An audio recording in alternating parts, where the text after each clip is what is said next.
저희가 자유발언 시간은 따로 계획하지 않았습니다. 준비한 발언 중간중간 호응은 자유롭게 해주시되 너무 가격한 멘트나 주제와 맞지 않는 발언을 삼가해 주시길 부탁드리겠습니다. 시작하기에 앞서 공정추진위원회와 함께하는 대학들을 소개하도록 하겠습니다. 지난 첫 번째 집회 때는 서울대, 고려대, 서울여대, 아주대, 연세대, 영남대, 카이스트 총 7개의 대학이 현장에서 함께했습니다. 이번에도 함께해 주시고 있는데요. 입장하면 여러분들 큰 박수로 맞아 주시길 부탁드리겠습니다. 학교 깃발 입장하세요.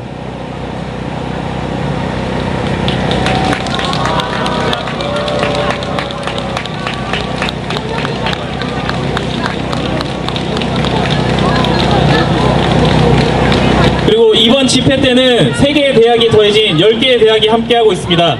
그 세 학교를 말씀드리겠습니다. 부산대와 숙명여대 그리고 세종대입니다. 큰 박수 부탁드립니다.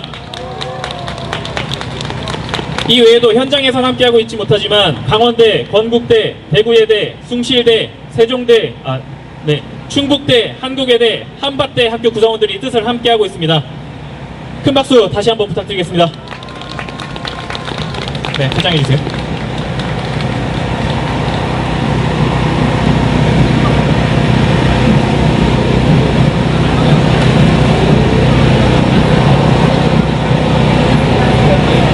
저희가 이번 집회 때 준비한 구호 간략하게 한번 연습해보고 가도록 하겠습니다.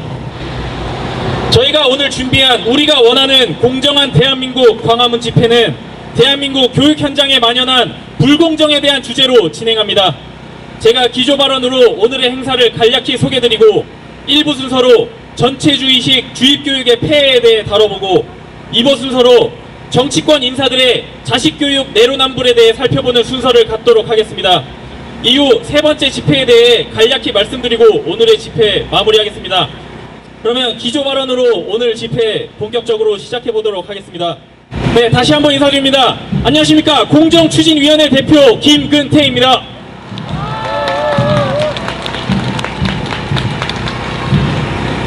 (11월 2일) 공정추진위원회에서 첫 집회로 공정이라는 가치를 추구하기 위한 활동에 첫 발을 떼었습니다.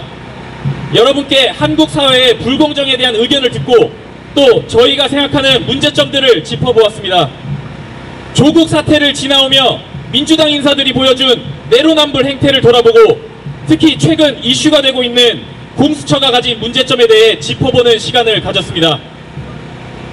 하지만 대한민국에 만연한 불공정은 이뿐만이 아닙니다. 수많은 영역에서 공정성을 잃어가고 있습니다. 이런 상황에서 문재인 정권에서는 공정이라는 말을 자신들의 입맛에 맞는 정책에만 갖다 붙이며 국민들이 원하는 공정이라는 가치를 왜곡하고 있습니다. 얼마 전에 나온 청와대 브리핑에서는 정부는 그동안 우리 사회에 만연한 특권과 반칙, 불공정을 없애기 위해 노력해왔습니다. 라고 합니다. 어처구니가 없는 말입니다. 한국 사회의 특권과 반칙, 불공정을 상징하는 인물이 된 조국을 임명 강행한 장본인이 대체 누구입니까? 아직 조국의 임명장과 사표의 잉크가 마르지도 않았을 것 같은데 기억 상실에 걸리지 않고서야 어떻게 저런 말을 일말의 부끄러움도 없이 내뱉을 수 있는지 이해가 되질 않습니다.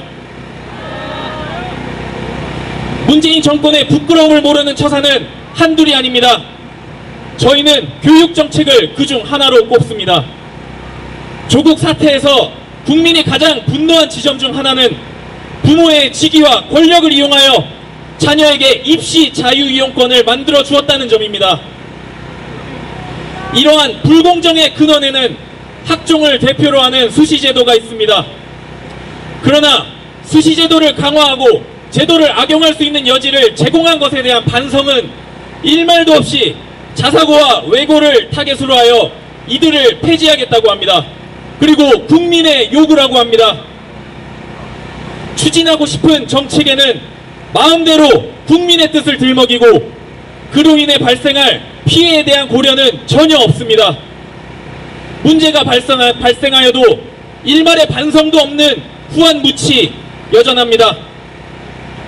조국 사태를 지켜본 국민의 요구는 부모의 직위와 권력이 영향을 미칠 수 있는 입시제도를 수정하라는 것이었습니다. 그런 요구는 깡그리 무시한 채 정부는 무조건적인 평등을 추구하며 교육의 다양성을 파괴하고 교육 환경을 계속 어지럽히고 있습니다. 작정하고 불공정한 입시제도를 밀어붙이려는 모습입니다. 학생들이 공정한 교육의 기회를 제공하는 것보다 자신들의 기득권을 자기 자식들에게 물려주려는 의도가 그 안에 숨어있는 것은 아닐까요? 감사합니다. 후한무치한 행태는 여기서 끝이 아닙니다. 교육 현장에 선생들부터 부끄러움이 없습니다. 정치적 판단을 하기에는 너무나도 어린 아이들에게 윤석열을 비난하는 동요를 가르치는 아동학대를 저질러 놓고 이걸 부끄러워하기는커녕 동영상으로 자랑합니다. 또한 인원고에서는 학생들에게 편파사상을 강제하면서 잘못을 지적당해도 인정하지 않고 다른 학생들을 동원해 비난하고 왕따를 만들려 합니다. 선생이라는 존재가 교실에서 학생들 사이에 분열을 조장하고 있습니다. 이것은 교육자 이전에 어른이라면 해서는 안 되는 일입니다. 이런 부끄러움도 모르는 사람들이 지지하는 민주당 역시 후한무치한 것은 당연한 귀결입니다. 민주당 정권은 끊임없이 자사고 외고를 타겟으로 이들을 폐지하는 것을 통해 공정한 교육을 실현하겠다고 외칩니다. 과연 자사고 외고가 공정한 교육을 저해하는지도 의문일 뿐더러 그렇게 불공정을 외치면서 자기 자식들은 자사고와 외고를 부지런히도 보내놨습니다. 잠시 후 보시겠지만 한두 명이 아닙니다. 여러분, 자사고와 외고를 욕하면서 자기 자식들은 보내는 그 이중성 어떻게 생각하십니까? 여러분, 교육 문제는 정말 중요합니다. 우리는 귀에 못이 박히게 들었습니다. 석유 한 방울 나지 않는 나라, 지하 자원이 부족한 나라, 영토의 70%가 산지인 나라, 그것이 대한민국입니다. 대한민국이 지난 70년간 눈부시게 성장해온 이유 중 하나는 모든 부모가 자식만은 잘 살길 바라며 교육에 투자한 결과 훌륭한 인재가 계속해서 양성되었기 때문입니다. 한국의 미래를 결정할 교육이 이렇게 편향된 사상주의, 불공정한 입시제도, 그리고 그 입시제도를 악용하는 사람들로 인해 무너지고 있습니다. 대한민국의 미래가 무너지고 있습니다. 교육부에서 조사한 결과에 따르면 2016년에 비해 학업 성취에 미달하는 중3 학생이 2배가량 증가했습니다. 이런 현실을 눈감고 자신들이 원하는 것만 밀어붙이는 문재인 정권, 불공정은 이용하고 공정에 대한 열망은 무시하는 민주당, 이대로 둔다면 지난 70년의 발전을 만들어온 분들의 노력은 모두 허사가 될 것입니다. 자식만은 공정하게 교육을 받고 훌륭하게 자라길 바라던 그 마음 역시 모두 허사가 될 것입니다.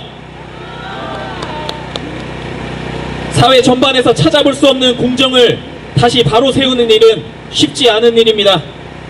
공정한 사회는 대한민국을 더 좋은 나라로 만들기 위한 필수적인 가치입니다. 양보할 수 없습니다. 공정한 사회는 저희만이 아닌 국민 모두가 원하는 시대적 가치입니다. 저희는 이 가치가 바로 서도록 최선의 노력을 기울일 것입니다. 다음 순서로 넘어가기 전에 저희 공정추진위원회의 카톡 채널과 그리고 유튜브 채널을 소개하는 시간을 갖도록 하겠습니다. 카톡 화면을 여시고 채팅방 검색 돋보기 표시를 눌러주신 다음에 공정사회 키워드 또는 우리도 국민이다를 검색해 주시면 저희 공정추진위원회의 카톡 채널이 있습니다. 이 채널을 통해 저희가 하고 있는 여러 활동들에 대한 소개를 받아보실 수 있으며 저희가 여러가지 드리는 공지사항 역시 받아보실 수 있게 됩니다. 저희 카톡 채널 친구 추가해주시고, 또한 저희가 가지고 있는 유튜브 채널명은 촛불 행동입니다. 저 대표 김근태가 매일까지는 아니지만 광화문에 나와서 촛불을 들고 여러분들과 함께 온라인으로 채팅창으로 만남의 시간을 갖는 채널입니다. 그거와 더불어 여러가지 저희 활동 내용, 그리고 저희가 준비한 컨텐츠들도 그 채널을 통해서 올려드리고 있으니까요. 유튜브 촛불 행동도 많이 검색해서 구독 눌러주시면은 저희가 그걸 통해서 저희들의 소식 여러분들께 전달 드릴 수 있도록 하겠습니다. 네, 첫 번째 순서로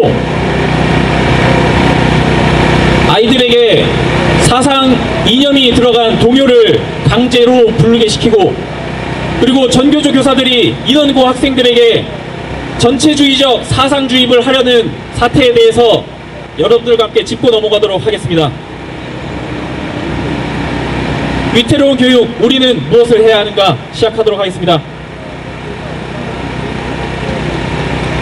네. 박수 한번 크게 부탁드리겠습니다.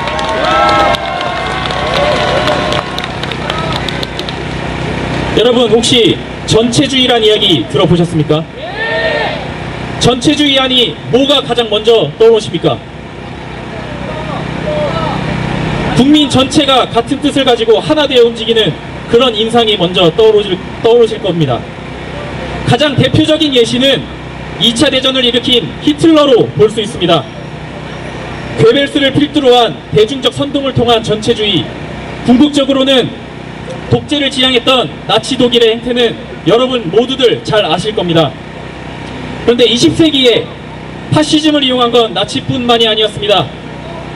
마오쩌둥 역시 중공의 독재자였고 전체주의를 내세우는 사람이었습니다. 뭔가 이상합니다. 히틀러도 그렇고 마오쩌둥도 그렇고 둘 다 전체주의를 이용한 독재를 꿈꾸었고, 이를 위해 대중적 선동을 일으켰던 파시즘을 정치에 활용하던 자들인데, 이 둘의 이념적 지향점은 또 정반대입니다. 또 이들이 활동했던 시대 역시 1940년대, 1970년대로 크게 차이가 납니다.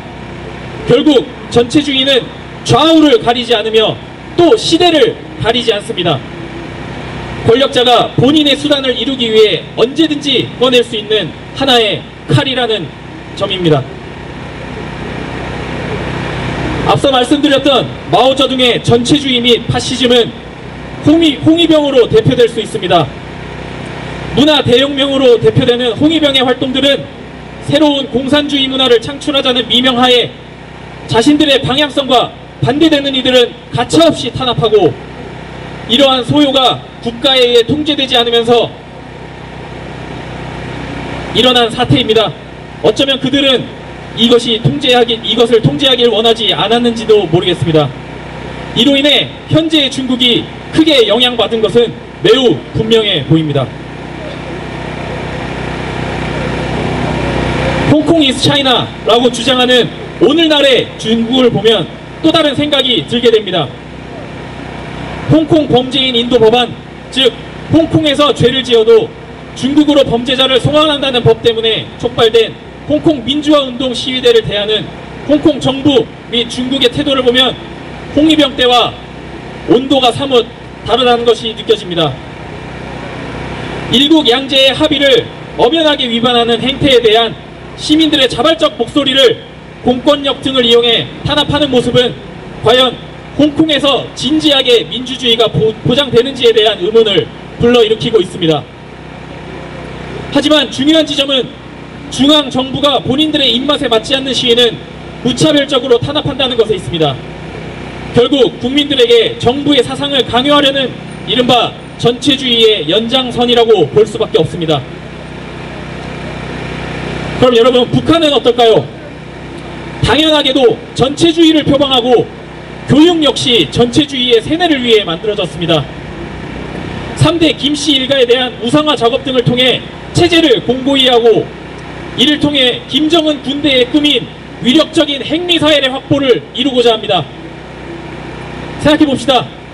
물론 군대 그리고 막강한 국방력은 우리의 현재를 지키고 미래를 담보하기 위해서 필요합니다. 그 군대의 충성심이 더더욱 강력하다면 국방력 역시 강해진다고 어떻게 생각해 볼 수는 있습니다. 그런데 군대와 국방력이 과연 우리의 미래를 보장해 줄까요? 역사에서 생각해보면 강력한 군대를 가졌던 만주족은 청나라로 중국을 지배했지만 문화의 힘 앞에 사라지고 말았습니다. 결국 강력한 군대도 민족 혹은 나라의 미래를 보장해주지 않는다는 것입니다. 청나라가 사라진 후에 중국은 앞서 말씀드렸듯 구성원 누구도 그렇다고 말은 하진 않지만 독재의 전체주의입니다.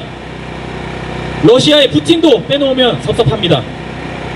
중국도 중국 제일주의, 러시아도 슬라브 민족을 중요시하면서 국민들에게 한 곳만을 바라보게 하는 정책적 기조를 펼치고 있습니다.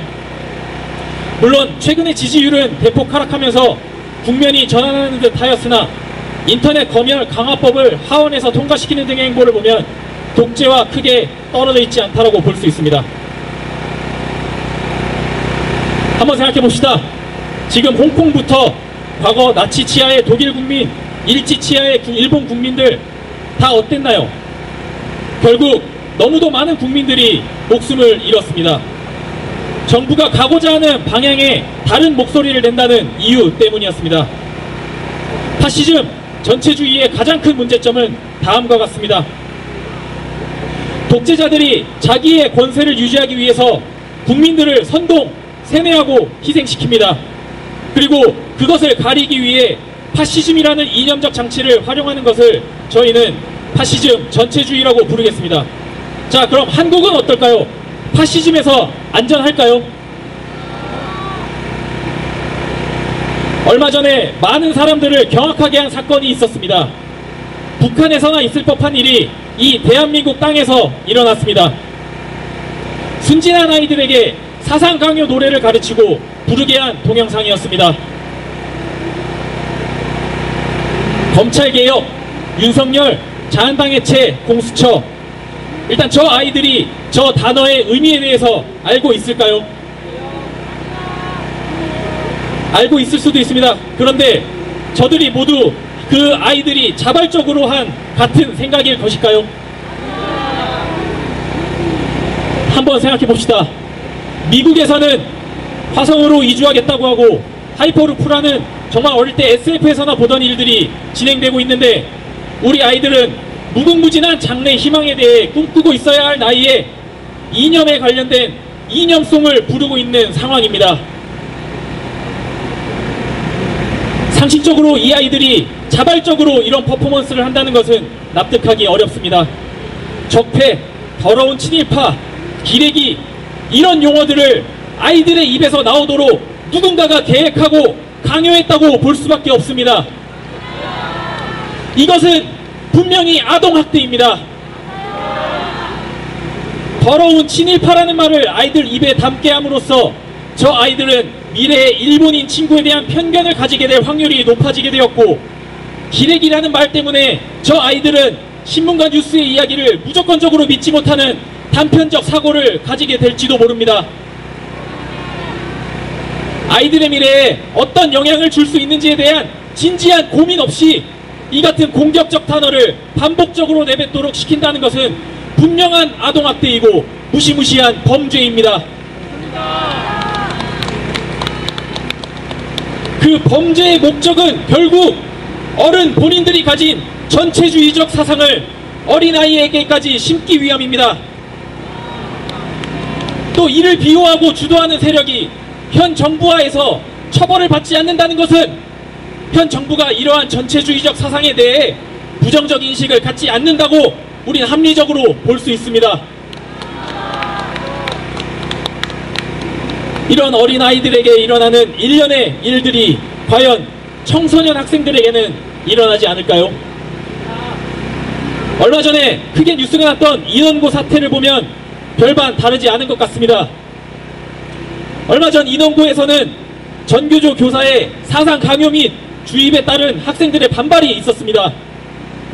하지만 앞선 어린아이들 때의 사태와는 사뭇 다릅니다.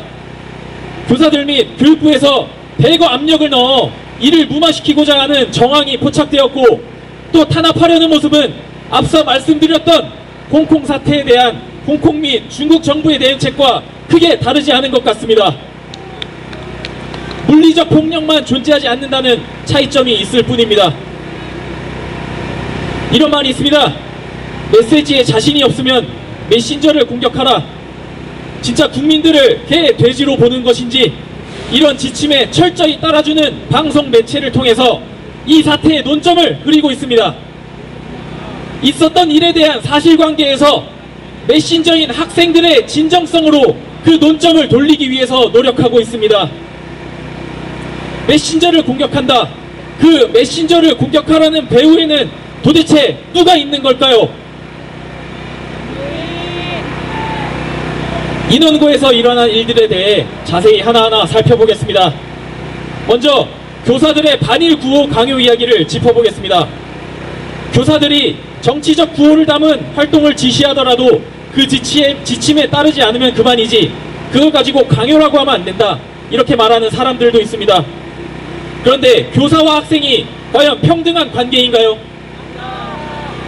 학생의 학종을 좌우할 수 있는 상황에서 선생의 말 자체가 일종의 강요는 아니었을까요? 그리고 그 말이 강요의 성격을 가진다는 것을 진정 그 선생들은 몰랐을까요? 누가 봐도 교사와 학생 사이의 관계에서 학생이 약자일 수밖에 없습니다. 한 발 더 나아가 또 무슨 일이 벌어지고 있습니까? 교사를 옹호하는 학생들을 또 따로 조직해서 교사의 편을 들고 교사의 사상 강요에 저항하는 친구들을 비난하도록 시키고 있습니다. 교사라는 사람이 학생들 사이에 편을 가르고 서로 싸우게 시키는 상황입니다.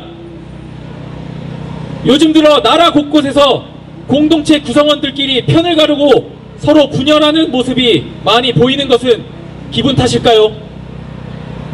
교사를 옹호하는 학생 모임은 교사들의 비호를 받는 듯 보이고 교사들의 뜻에 반대하는 학생들은 탄압을 받고 있습니다. 분명 아까 보았던 중국의 홍위병과 홍콩 사태와 굉장히 많이 닮아 있습니다. 편가르기를 통해 적대감을 가질 대상을 만들어주면 자신들에 대한 비판적 시선을 돌릴 수 있을 것이라 생각하는 것일까요? 이토록 국민의 마음속에 증오와 미움을 심는데 적극적인 이 정부는 과연 국민을 위한다는 말을 입에 담을 자격이나 있는 것일까요? 다시 본 주제로 돌아오겠습니다. 여러분, 생각의 나무는 가지가 많아야 건강한 법입니다. 그리고 민주주의란 나와는 다른 의견을 가진 타인이 자신의 의견을 아무런 제약 없이 말할 수 있도록 존중하며 함께 해주는 것입니다. 자기가 다른 의견을 가졌다고 선생이라는 사람이 학생에게 너 일배냐고 물어보는 것은 어떤 의미겠습니까? 자신의 생각을 강제하고 강요하는 것일 수밖에 없습니다. 학부모들은 교사에게 당신은 전교조 소속입니까? 하고 물어볼 수 있는 상황입니까? 정작 전교조는 저런 질문에 매우 민감하게 반응합니다.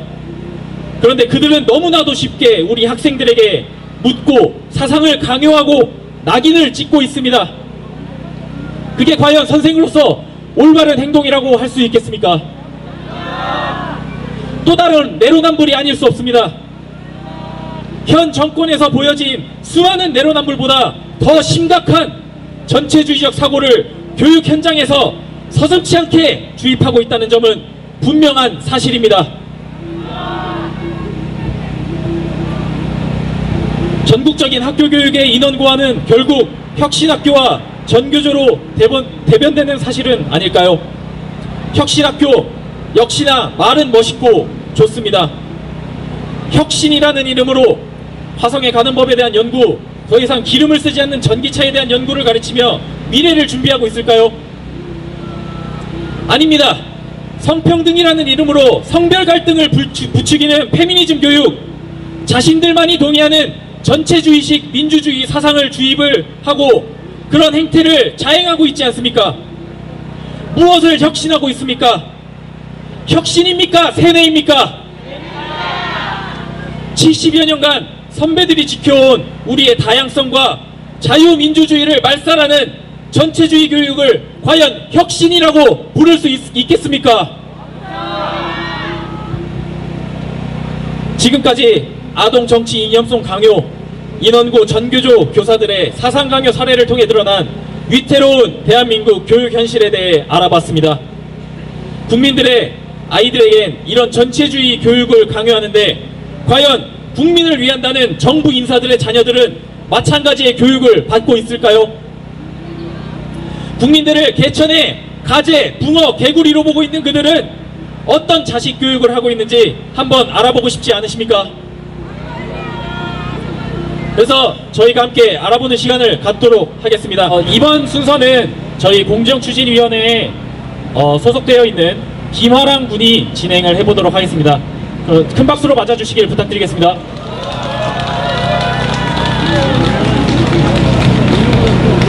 안녕하세요. 서울대학교 대학원 재학 중인 김화랑입니다. 반갑습니다. 바쁜데 시간 내어주셔서 집회 참여해주셔서 너무나 감사드리고 2부 진행하도록 하겠습니다. 교육 100년 지대계.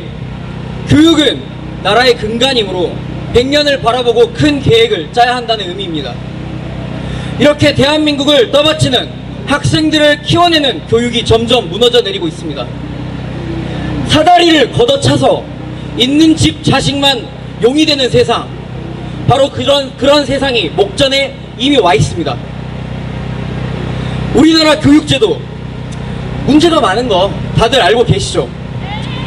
뭐 늘 교육의 문제는 있어 왔습니다만 교육 문제가 제도의 문제가 아닌 정책의 문제로 처음 등장한 것이 바로 이해찬 세대라는 이야기였습니다. 당시 단군 일의 최저 학력을 만들었다는 평가까지 있었죠. 물론 우스갯소리도 포함되어 있었지만 말입니다. 여기서 등장한 이해찬 세대라는 말을 만들어낸 그 주범은 혹시 누군지 아시나요? 바로 이해찬입니다. 보통 이 정도면 정치를 접고 토굴로 들어가야 될 사람인데, 그런데 여기서 환장의 콜라보가 여기서 나옵니다. 바로 여당의 저 높으신 원내대표 이인영님입니다. 이분 기억하시나요? 불공정의 끝판왕이라고 할 수 있는 조국 일가를 쉴드 쳤던 사람입니다.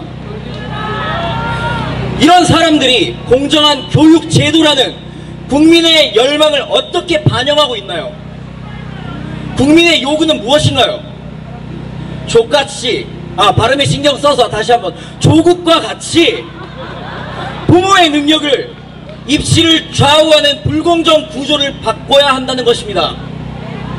이 바람을 민주당 인사들이 과연 신경을 쓸까요? 그들에게 우리가 과연 국민인 건 맞을까요?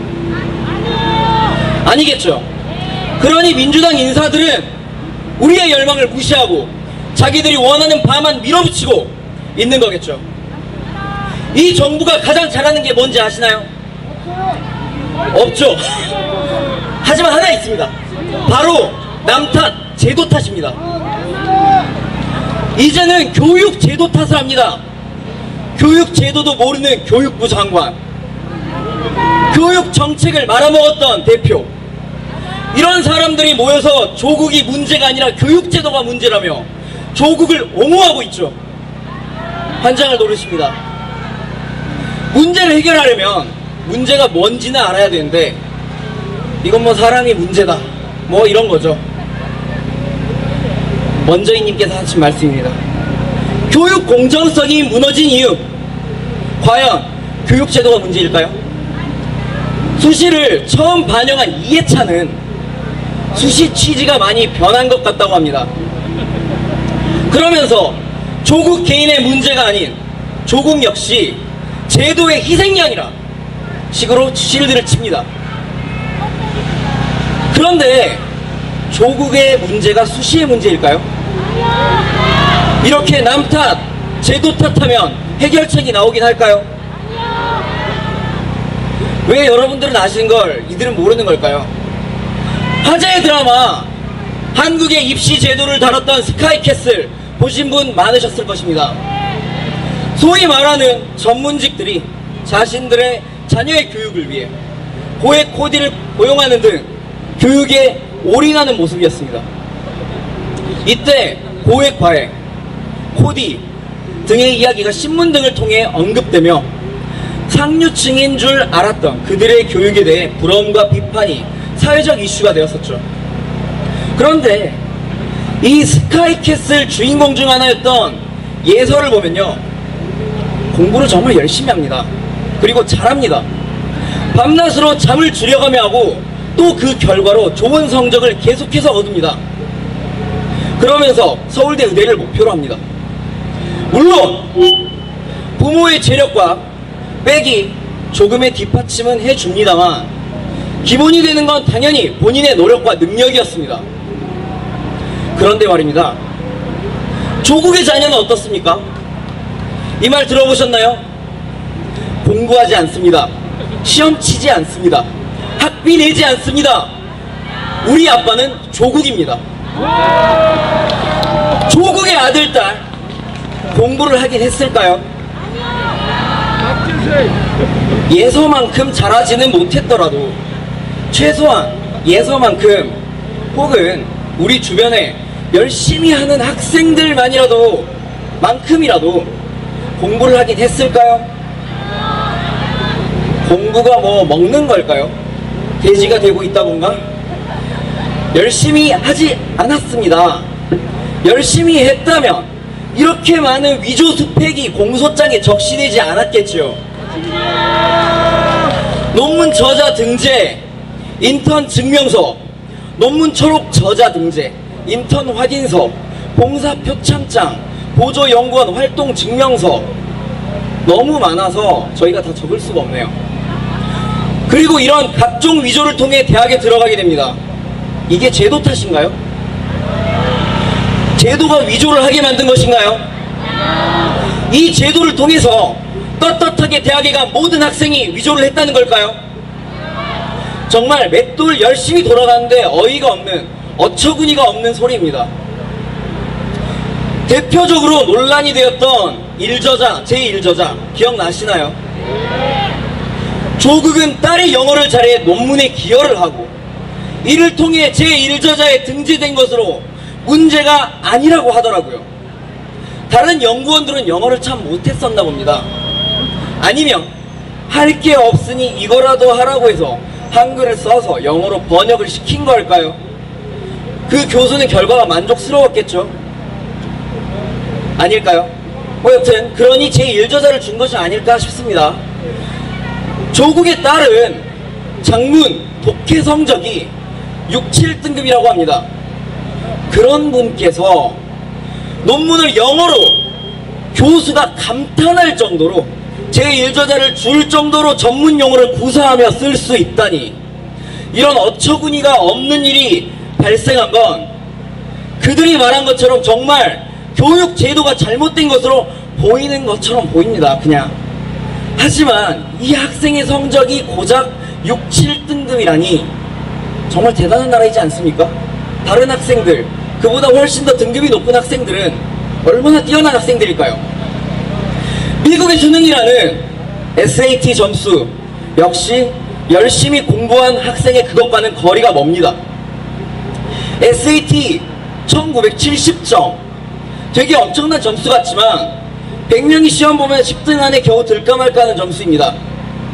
이 점수로 우리나라 명문대인 고려대를 충분히 갈 수 있을까요? 글쎄요. 뭐 아버지가 재벌 총수고 대학을 창립하였다면 가능할지도 몰라요. 여담이지만 그 아버지가 재벌 총수 1인분도 서울대 오기 위해 엄청나게 공부를 하신 건 아시나요? 할 말은 많지만 일단 묻고 더불어 가시죠. 그들은 거짓말이 습관이자 일상이에요. 이 민주당 지지하는 유명 인사 역시 처음 조국 사태에서 핵심은 논문 제출을 하지 않았다는 것이다 라며 옹호를 했었죠. 그리고 그 이유, 사실로 밝혀진 것은 논문이 입시에 제출되었다는 것입니다. 거짓말이죠 결국. 그러자 조국 딸은 SAT 점수가 2200점 정도로 논문이 영향을 주지 않았다고 했습니다. 이 역시 거짓말이죠. 점수는 실제로 1970점이었기 때문입니다.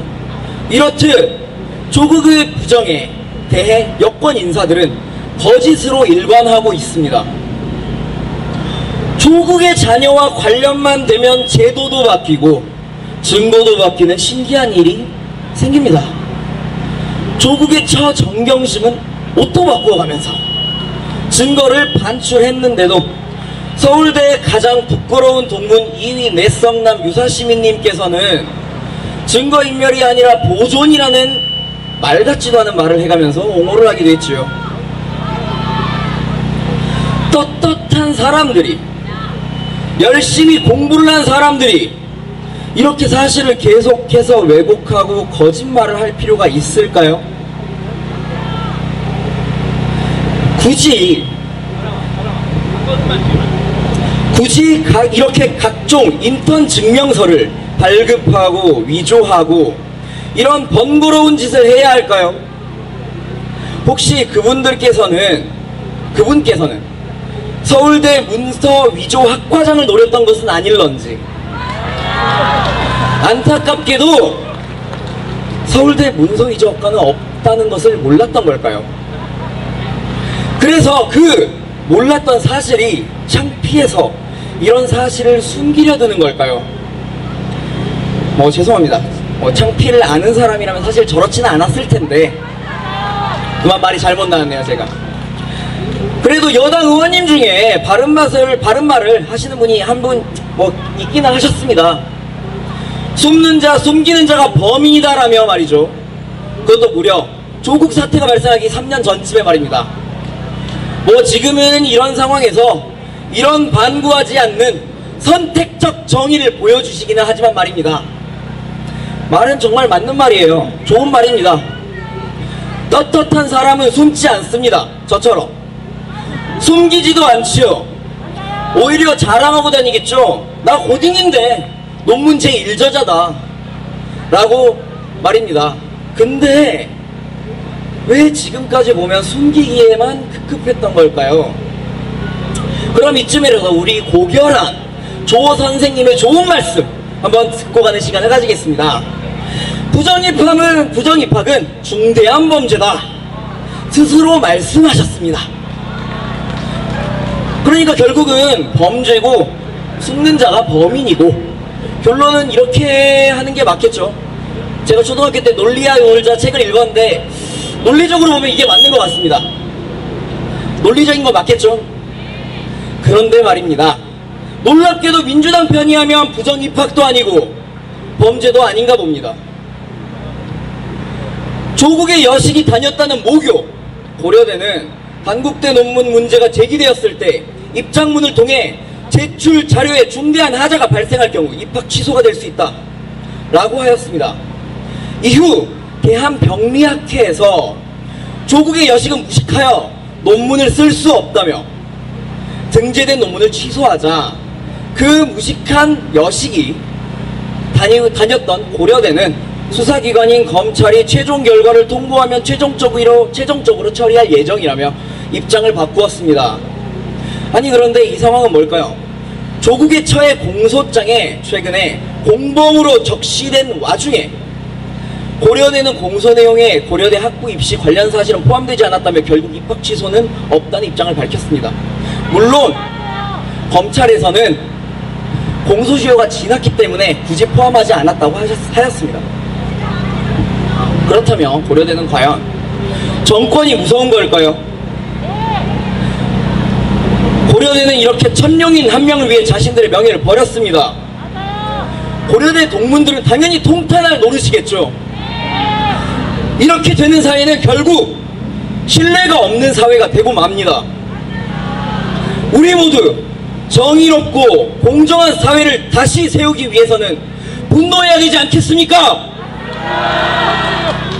이들은 너무나도 뻔뻔합니다. 이들에게는 비기가 있기 때문이죠. 소개합니다. 바로 무적의 조로남불이라는 기술입니다. 고결하신 조 선생님께서 하면 로맨스, 우리들 같은 붕어 가재 개구리들 하면 불륜이 되는 대대적이고 참신한 비기. 우리는 이러한 내로남불과 남탓 등을 일삼는 조 선생을 뛰어넘어 또 다른 진실을 볼 수 있습니다. 자, 여기서 또 이렇게 더블로 또 묻고 가시죠. 그런데 말입니다. 이런 이중적 태도는 사실 가장 부끄러운 동문 1위에 그쳤던 그분만의 것은 아닙니다. 희대의 비기 조로남불, 다른 사람들은 내로남불하지 않았을까요? 한번 볼까요? 스펙타클 블록버스터급입니다. 자, 도입부입니다. 다들 들어보신 내용이죠. 특목고, 외고, 자사고, 국제고 없애자면 누누이 주장하고 있습니다. 사교육을 없애야 하고 평준화를 해야 하고, 죄송합니다, 제가 모자이크를 안 했네요. 이미 너무나도 이들 말대로 이루어진 제도들이 많죠. 그럴 수도 있지, 좋은 의도 아니겠어. 걔네 쟤네 둘뿐인 거 가지고 이 정도라면 저희도 이렇게 안 하죠. 저희가 PT는 글자가 많다고 해서 이게 참 일단 일일이 말씀드릴 수가 없고 막간을 이용한 광고 한번 하고 가겠습니다. 오늘 집회 끝나면 카톡 채널 공정사회 우리도 국민이다에 요 카드 뉴스 내용 올려두겠습니다. 궁금하신 분들은 쭉 읽어보시면 될 것 같고요. 다만 고혈압이 있으신 분들께서는 위험할 수도 있으니 조심해 주시길 바랍니다. 그럼 이제 바로 보시죠. 결국 저희는 PT의 글자도 많고 한 내용당 한 페이지 작성에도 실패했습니다. 정권에서는 특목고와 자사고를 줄이겠다고 대통령, 국무총리, 수석 장관들, 고위직 공무원들은 모조리 특목고와 자사고에 자녀들을 보냈네요. 무려 3장. 진짜 줄여보려고 했는데 저희가 정리를 하여 보여드리기엔 시간도 없었고 굳이 이런 거에 시간 쓰기도 싫었고 너무나도 많았습니다.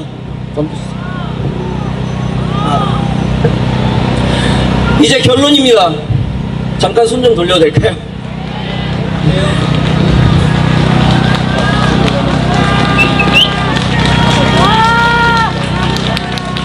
이렇게 많은 민주당 인사들, 정권 인사들의 여식과 남식의 대부분이 외고, 유학, 강남, 자사고, 대안학교 등에서 학창생활을 보내고 있습니다.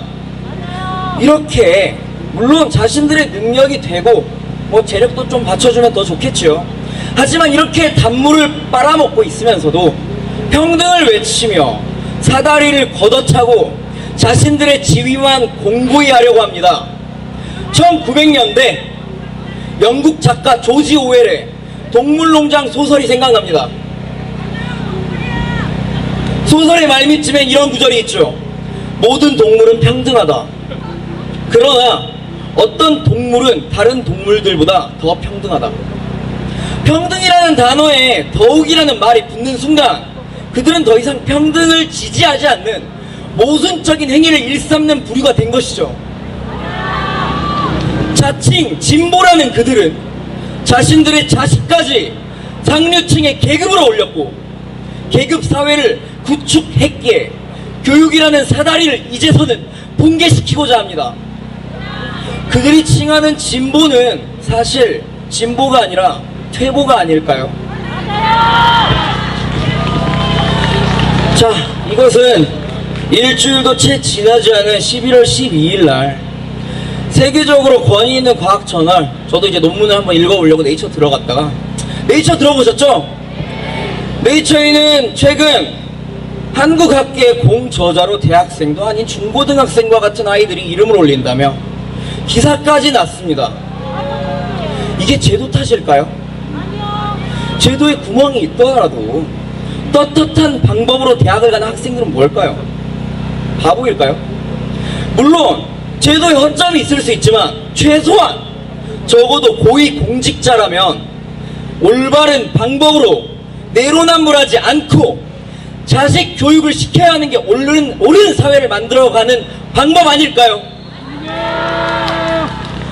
자, 초선임에도 불구하고 갑작스런 불출마를 최근에 선언한 국회의원이 있었죠. 자신을 참 과대평가하는 분이에요. 그래서 그런지 말도 막 하는데 1년의 입시 부정 사건에 대해 다음과 같이 평했습니다. 어느 정도 지위를 가진 분들께 열려있는 기회라는 뜻. 미친놈이야.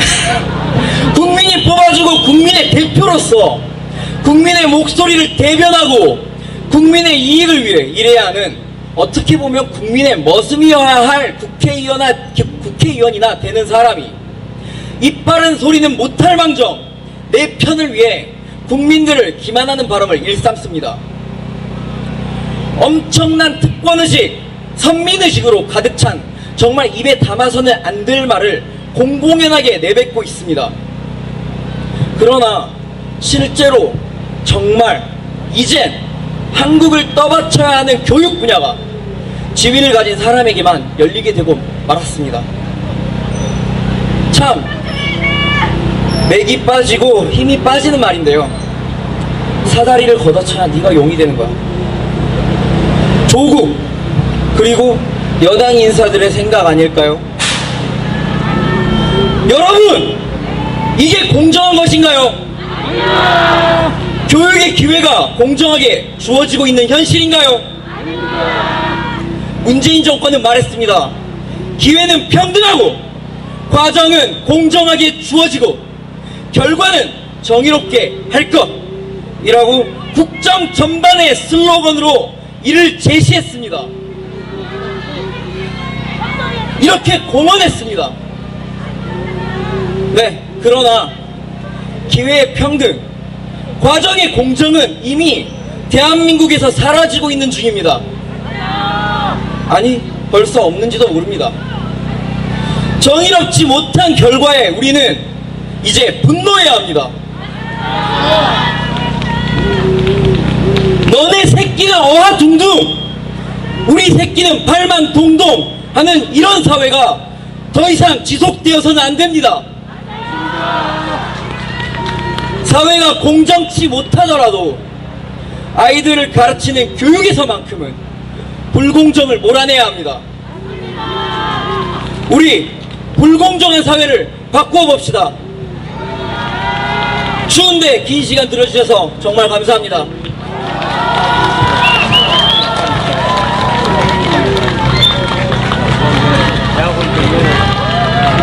네, 멋진 발언 이어준 우리 화랑군한테 다시 한번 큰 박수 부탁드리겠습니다. 네, 지금까지 대한민국 전체주의식 주입교육의 폐해, 자식교육에 있어서도 어김없이 나타나는 내로남불 행태 등을 통해 대한민국 교육 현장에 만연한 불공정에 대해 알아보았습니다. 저희는 격주로 광화문 이 자리에 꾸준히 집회를 진행하려 하고 있습니다.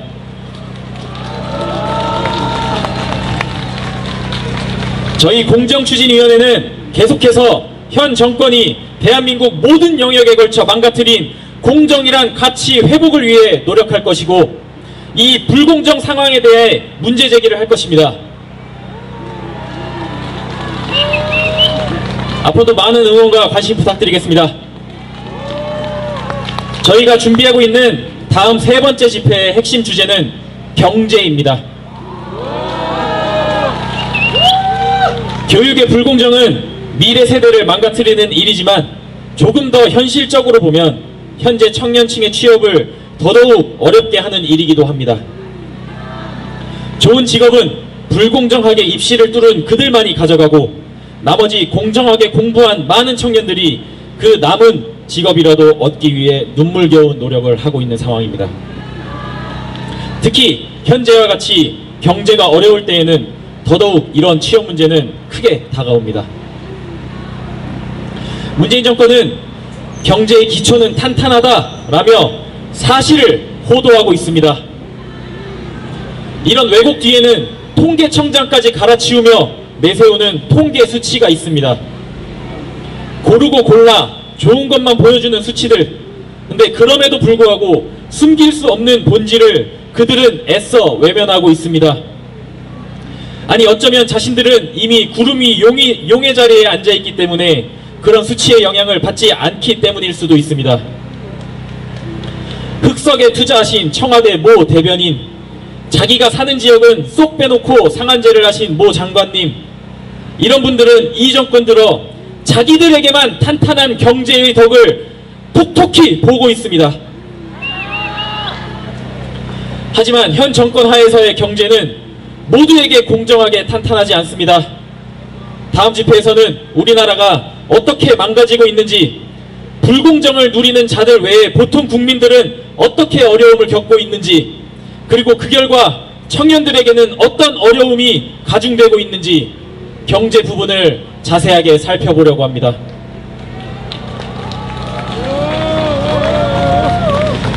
다음 진행될 집회도 여러분들의 많은 관심과 참여 부탁드리며 구호 마지막으로 크게 외치고 오늘 공정추진위원회 두 번째 우리가 원하는 공정한 대한민국 집회 교육편을 마무리하도록 하겠습니다. 구호 외치겠습니다. 모두 큰 목소리로 외쳐주시길 부탁드리겠습니다. 동심 팔아 표심 구걸 세대교육 중단하라. 누굴 위한 정부인가 우리도 국민이다. 이것이 교육인가 대답하라 문재인. 더 크게 한 번 더 가겠습니다. 동심 팔아 표심 구걸 세대교육 중단하라. 누굴 위한 정부인가 우리도 국민이다. 이것이 교육인가 대답하라 문재인. 네, 함께해 주신 여러분들 너무나도 감사드립니다. 저희가 배부드린 촛불은 가능하다면 저희 데스크에 다시 반납해 주시면 감사드리겠고요. 다음번 집회 때 더 좋은 콘텐츠, 더 좋은 모습으로 여러분들과 함께 하겠습니다. 감사합니다.